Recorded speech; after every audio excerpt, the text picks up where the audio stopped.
मैं बताऊंगी। First of all मैं आपको कॉपी पर आरसीएम की एंट्रीज कैसे होती हैं उसके बारे में और थोड़ा सा आरसीएम का इंट्रोडक्शन देती हूँ। Right, what is the RCM? RCM क्या होता है इन जीएसटी? इसका एक डिटेल वीडियो भी है, अगर आप कहेंगे तो कमेंट्स में बताना, मैं डिटेल वीडियो भी आपके साथ शेयर कर दूंगी। तो RCM is reverse charge mechanism.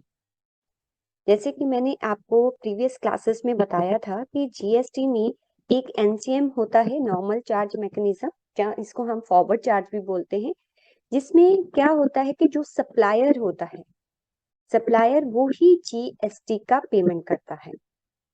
मैं एक बार दोनों का कंपैरिजन करूंगी ताकि आप जो है वो आरसीएम को ढंग से समझ सकें। एक एनसीएम लेती हूँ और आरसीएम, दोनों में क्या डिफरेंस है? सपोज मैंने कुछ भी गुड्स को परचेज किया, अगर तो एनसीएम में हूँ और किसी रजिस्टर्ड डीलर से ले रही हूँ, तो ऑब्वियसली वो मुझसे जीएसटी चार्ज करेगा। तो मैंने परचेज की 1 लाख की, मान लीजिए इस पर 18% जो है वो टैक्स लगता है, तो आप क्या एंट्री पास करोगे? ऑब्वियसली अगर उस पर जीएसटी 18% लगता है तो आपको 1 लाख रुपीज एक देना पड़ेगा, और 18% मीन्स 18,000 आपको अलग से सेपरेट देना पड़ेगा। राइट, किसको? टू जो भी आपका सेंट्रल क्रेडिटर होगा। राइट, तो कितना आपको पे करना पड़ेगा? 1,18,000। अब इसको हम बोलते हैं इनपुट। अगर आपने इंटरेस्ट जो है वो परचेज की है तो आईजीएसटी पे करोगे, अगर इंट्रा की है तो सीजीएसटी और एसजीएसटी करोगे। इंट्रा मतलब अपनी स्टेट के अंदर, इंटर मतलब स्टेट के बाहर।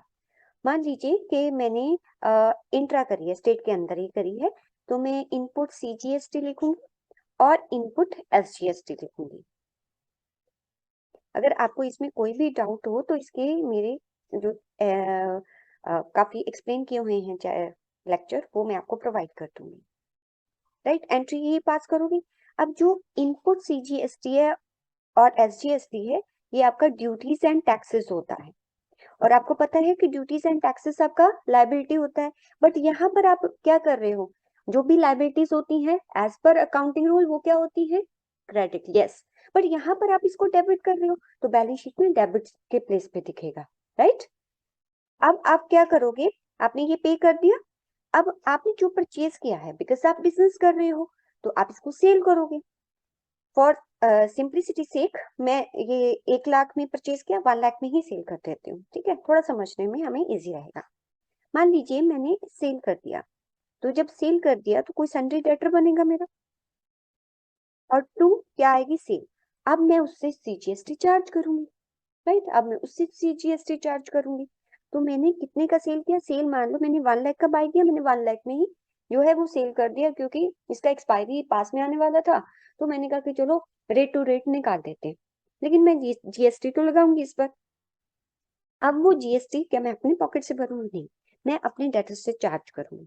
जब मैं उससे चार्ज करूंगी तो मैं यहाँ पर लिखूंगी output CGST and output SGST. मेरी बात को थोड़ा सा ध्यान से सुनना, आपको ना क्लियर हो जाएगा। देखो 9,000 9,000।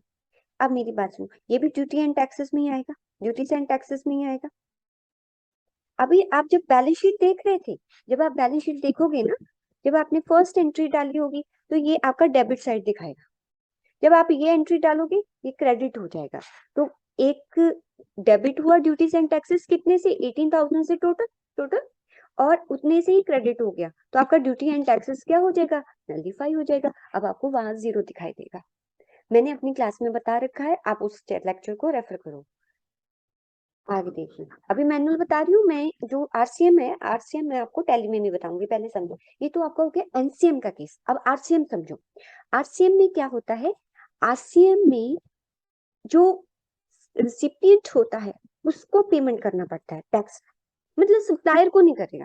सप्लायर ने जब करना नहीं है तो वो मुझसे चार्ज भी नहीं करेगा।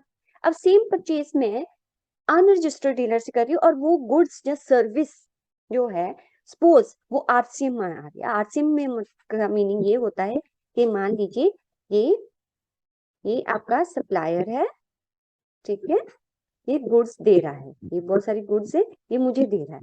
राइट, और गवर्नमेंट कहती है कि भाई इस पे जो है आप जब बिल रेज करोगे आप जो है जीएसटी नहीं लगाओगे, क्योंकि ये जो गुड्स हैं वो आरसीएम में आती हैं। जैसे मैंने एग्जांपल दिया अनयूज्ड कार, वो आरसीएम में आती है क्योंकि अनरजिस्टर्ड ही डीलर होता है। अनयूज्ड कार सप्लायर मैंने जो है सॉरी अनयूज्ड यूज्ड कार मैंने वो जो है वो दी किसी को, ठीक है। जब आप सेकंड हैंड कार देते हो तो जो सप्लायर होता है वो नॉर्मली अनरजिस्टर्ड होता है, और जो खरीदने वाले होते हैं जो ऐसे जंग वगैरह वो बाय करते हैं वो नॉर्मली रजिस्टर्ड होते हैं। तो उसमें आरसीएम लगा दिया कि भाई तूने रिसीव की है ना ये यूज्ड कार रिसीव की है, तो ऐसा कर आप तू इस पर जो है टैक्स हमें पे करना, गवर्नमेंट कहती है कि मुझे पे करना। ओके, तो परचेज किया, जब परचेज किया तो बिल क्या बनेगा, इसने परचेज किया ना, ये पर्सन है, इसने कार परचेज की, ठीक है, मुझसे की, मैं तो अनरजिस्टर्ड हूँ, मुझसे की, लेकिन आरसीएम में आती है, इसका तो बिजनेस है ये। अब बिजनेस है तो इसको यहाँ पर जो है वो रजिस्ट्रेशन लेना पड़ेगा, रजिस्ट्रेशन लिया तो आरसीएम में इसको टैक्स भरना पड़ेगा। अब देखो इस केस में सप्लायर कौन है, मैं जो अनरजिस्टर्ड है। अब ये रिसिपिएंट है, देखो हमेशा मैंने आपको एक बात बोली कि कैसे पता चलेगा रिसिपिएंट कौन और सप्लायर कौन। अब आप कहो कि उसने पैसा दिया वो भी तो सप्लायर है, नहीं, मैंने कहा जो कॉन्स्टिट्यूशन पे करता है, जो अमाउंट पे करता है ना, वो ऑलवेज ऑलवेज रिसिपिएंट होता है जीएसटी में, ये ध्यान रखना। क्योंकि स्टूडेंट ऑलवेज कंफ्यूज होता है कि कैसे पता करे कौन सप्लायर कौन रिसिपिएंट। अब मैं कार दे रही हूँ तो पैसा तो वही देगा मुझे, राइट। तो जब वो मुझे पैसा देगा, जो कंसिडरेशन उसके बदले में देगा, राइट, तो वो रिसिपिएंट बन जाएगा। तो जब उसने अपनी बुक्स में, ये पर्सन अपनी बुक्स में एंट्री करेगा क्योंकि इसने मुझसे परचेज किया, परचेज टू सन्ड्री क्रेडिटर, इसको मुझे 1 लाख रुपीज देना पड़ेगा।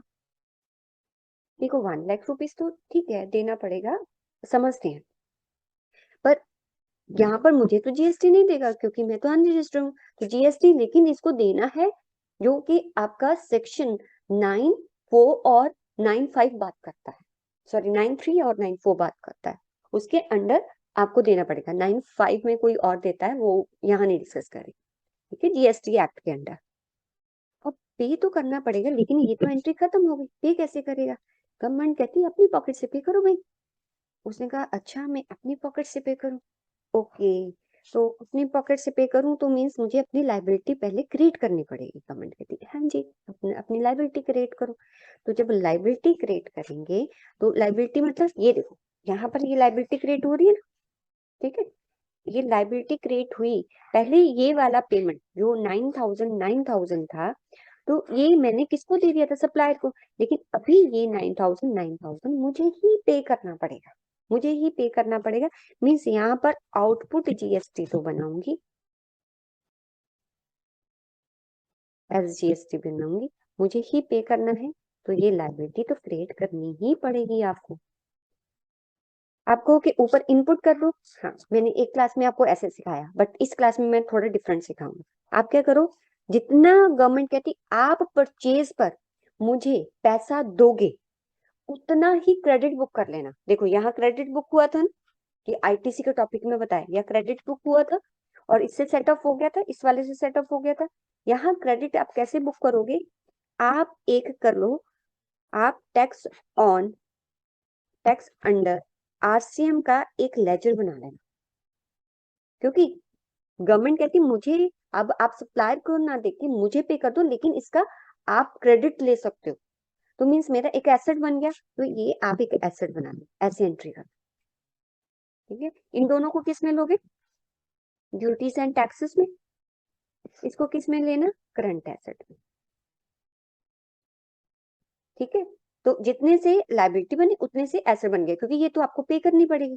अब आपने जैसे ये लाइबिलिटी क्रिएट कर दी, आप पे भी तो करोगे, पे कैसे करोगे, अभी क्रेडिट किया है, डेबिट कर दो, दोनों को डेबिट कर दो, आप पे कर देना, आप पे कर दो, पे कैसे होती है वो बताने की जरूरत नहीं है, टू बैंक या कैश कर दो, टू बैंक कर दिया मैंने 18,000, ये तो दोनों कट गए, ठीक है, जितने से डेबिट उतने। अब मेरी बैलेंस शीट में दिखेगा क्या, टैक्स अंडर आरसीएम। अब जो टैक्स अंडर आरसीएम है अल्टीमेटली मुझे इसका आईटीसी मिलेगा, कैसे आईटीसी मिलेगा, अब आप इनपुट सीजीएसटी और इनपुट एसजीएसटी बना, 9,000 9,000, ठीक है। और इसको करो टू टैक्स अंडर आरसीएम 18,000। अब आप ये मत पूछना इसको किसके अंडर लेना, ड्यूटीज एंड टैक्सेस में ही लेते हैं। देखो एक बार लाइबिलिटी बनाई, क्योंकि गवर्नमेंट कहती कि आप मुझे पे कर दो, लाइबिलिटी बनाई, उसको पे कर दिया, लेकिन गवर्नमेंट कहती जो मुझे पे करोगे उसका आपको क्या मिल जाएगा, आईटीसी। इसलिए हमने एक करंट एसेट बना लिया। बाद में उस करंट एसेट को किस में कन्वर्ट कर दिया, इनपुट सीजीएसटी और इनपुट एसजीएसटी, और आपकी जो जीएसटी 3B में आईटीसी से दिखेगा, और आपकी बैलेंस शीट में भी आपको ये एंट्रीज जो है वो प्रॉपर दिखेंगी। तो ऐसी एंट्रीज आपने पास करनी है। ये सिर्फ मैंने मैनुअल बताया है। अब आपको नेक्स्ट पार्ट में मैं इसको टैली प्राइम में बताती हूँ। ठीक है, तो आप वीडियो को स्टॉप करके यहाँ पर ये देख लो एक बार, राइट, कि कैसे मैंने कंपेयर किया है। अब मैं नेक्स्ट पार्ट में आपको बताती हूँ कि हम इसको कैसे टैली प्राइम में पास करेंगे, राइट।